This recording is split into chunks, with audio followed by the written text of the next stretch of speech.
All right, guys. Yesterday, I had you make some questions. And this is our question that I ask you every day. How can I find the central idea or theme of a text? I can create and answer questions in order to find the central idea or theme of a text. So, yesterday, you created some questions and you followed some rules for me while you were making the questions. You followed these rules. Okay, why do I ask questions when I read? I ask questions so I will think deeply. I ask questions so I will stay engaged. And I ask questions to help me find the central idea or the theme. Now, you're asking these questions because you're going to talk to your classmates or on Google Meet, you're going to talk to friends. And we did have some rules. Your questions have to be puzzling questions. They have to be intriguing questions. And they have to be questions that make people think of the story in a new way. But you do have to be able to answer the questions based on what you read and what you know and what you think. So you guys sent me some questions in that you made, and we're gonna together look at these questions. And today we're gonna think about, well, are these questions intriguing questions? Are they questions we have to think about when we read? And if they're not, we're just going to kind of cross them out. But if they are, we're going to leave them. Why is the story called 11? What might it mean beyond the obvious definition?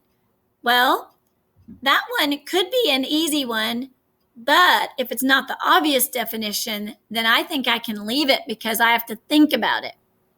Even though it's a birthday, why doesn't the setting feel very happy? I think that question is a good question. I think you and your partner will have to think about it. Who is the speaker here? And why does she seem so unhappy to be 11? I would leave that one. It took us reading the whole thing to figure out who the speaker was.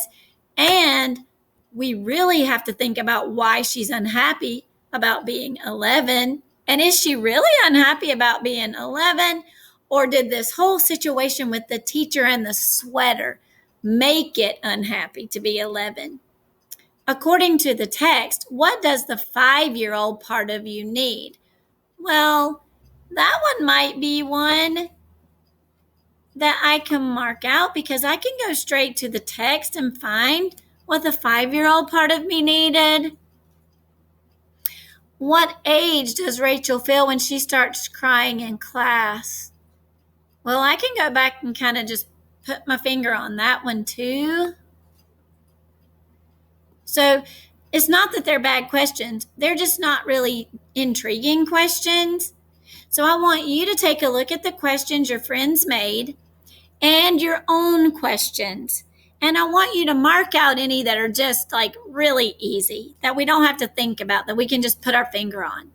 And I want you to keep the ones that we can discuss.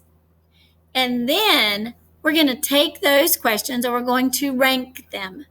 So once you have marked out your easy ones, I then want you to rank your other ones. And I want you to pick the top 3 and rank them 1, first, second, or third. And last, I want you and your partner, or just you yourself, to pick which one you think is your very, very best question. Because that question is probably going to help us with what is the theme of this story. So I want you to do that now, and then we'll come back together to discuss the theme.